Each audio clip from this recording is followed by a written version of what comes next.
கர்ம வினைக்கேற்ப பலன் தரும் சனீஸ்வரன். நவக்கிரகத்தில் ஈஸ்வர பட்டம் பெற்றவர் சனீஸ்வர பகவான். இவர் கர்மகாரகன் ஆயுள்காரகன் என்று அழைக்கப்படுகிறார். வாழ்க்கையில் கடுமையான துன்பத்தையும் அளவற்ற நன்மையையும் தருபவர் இவரே. ஒருவரின் கர்ம வினையை முழுமையாக அனுபவிக்க உதவுபவர். கிரகங்களில் மிகவும் மெதுவாக நகரக்கூடியவர். ஒருவரின் வாழ்வில் ஏற்படும் எல்லா சம்பவங்களையும் தனக்குள் பதிவு செய்பவர். மனிதர்களின் அனைத்து கர்ம வினைகளும் சனி கிரகத்தில்தான் பதிவாகி இருக்கும். இவர் கர்ம வினையை நிகழ்த்த உதவி செய்பவர்களாகவும் சனியின் பிரதிநிதிகளாகவும் ராகுவும் கேதுவும் செயல்படுகிறார்கள். சனி பகவானுக்கு மந்தன் முடவன் கிழவன் நீலன் அந்தகன் காரி சவுரி என பல பெயர்கள் உள்ளன. மனித உறவுகளில் இவர் சித்தப்பா முறையை குறிப்பிடுவார். உடல் உறுப்புகளில் கால்கள் வெளியே தெரியும் படியான நரம்புகள் இடங்களில் அசுத்தமான இடங்களை குறிப்பார்.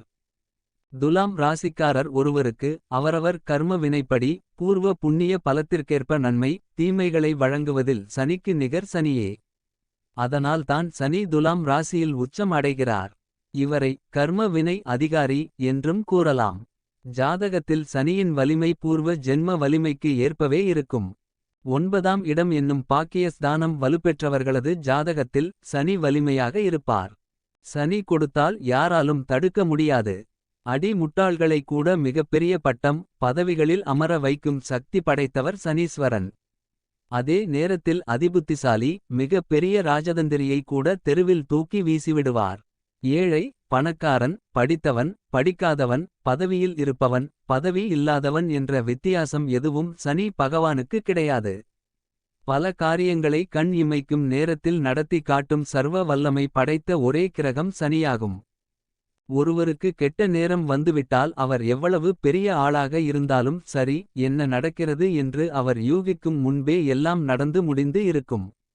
அதே நேரத்தில் சனியால் யோக பலன்கள் அனுபவிக்க வேண்டும் என்று ஜாதகத்தில் இருந்தால் அவரை எந்த உயரத்திற்கும் கொண்டு செல்லும் ஆற்றல் வல்லமை சனி பகவானுக்கு உண்டு.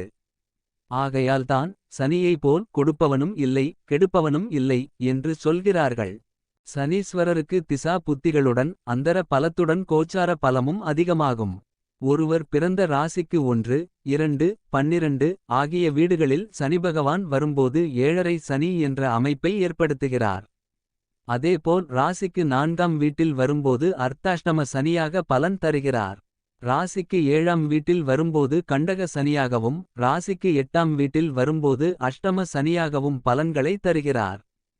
நமக்கு குடும்பத்தில் கஷ்ட நஷ்டங்கள் உடல்நலக் குறைவு விபத்துகள் வியாபாரத்தில் தொழிலில் கடன் நஷ்டம் ஏற்பட்டாலும் அலுவலகத்தில் ஏதாவது பிரச்சினை இடமாற்றம் போன்றவை நடந்தாலும் வீட்டில் பிள்ளைகள் சொல் பேச்சு கேட்காமல் படிக்காமல் விஷமத்தனங்கள் செய்தாலும் எந்த கிரக திசா புத்தி மூலம் ஒருவருக்கு கெடுதல் வந்தாலும் அது சனீஸ்வரரால்தான் நடக்கிறது என்ற தவறான எண்ணம் மக்களிடையே இருக்கிறது.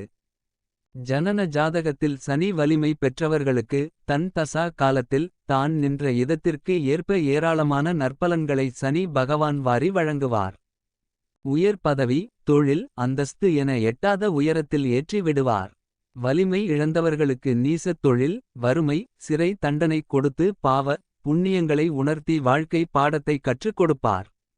ஒரு ஜாதகத்தில் சனி அமர்ந்த இடத்தை வைத்தே பூர்வ ஜென்ம பாவ புண்ணிய பலனை கூறிவிட முடியும். மேலும் சனி ஒளியற்ற கிரகம் என்பதால் தன்னுடன் இணைந்த கிரகத்தின் ஒளிக்கு ஏற்ப நன்மை தீமைகள் இருக்கும். பொதுவாக அசுப கிரகங்கள் தரும் பலன்களில் ஏற்ற இறக்கம் மிகுதியாகிருக்கும் என்பதால் நன்மை வந்தாலும் அந்த நன்மையை அனுபவிக்க முடியாத சிரமமும் இருக்கும். சர்க்கரை ஆலை அதிபருக்கு சர்க்கரை வியாதியை தருவார்.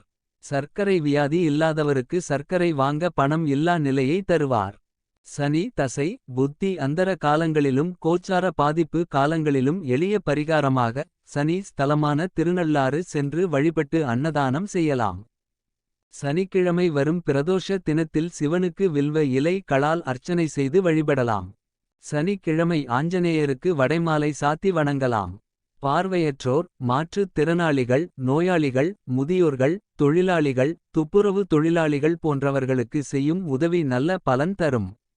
சங்கடஹர சதுர்த்தியன்று விநாயகருக்கு வன்னி மர சமித்துகளால் ஹோமம் செய்து வழிபடலாம். சனியின் நட்சத்திரமான பூசம் அனுஷம் உத்திரட்டாதி நட்சத்திரம் வரும் நாட்களில் அன்னதானம் வஸ்திர தானம் நல்லெண்ணெய் தானம் இரும்புச் சட்டி தானம் செய்வதும் சிறப்பான பலன்களை தரும்.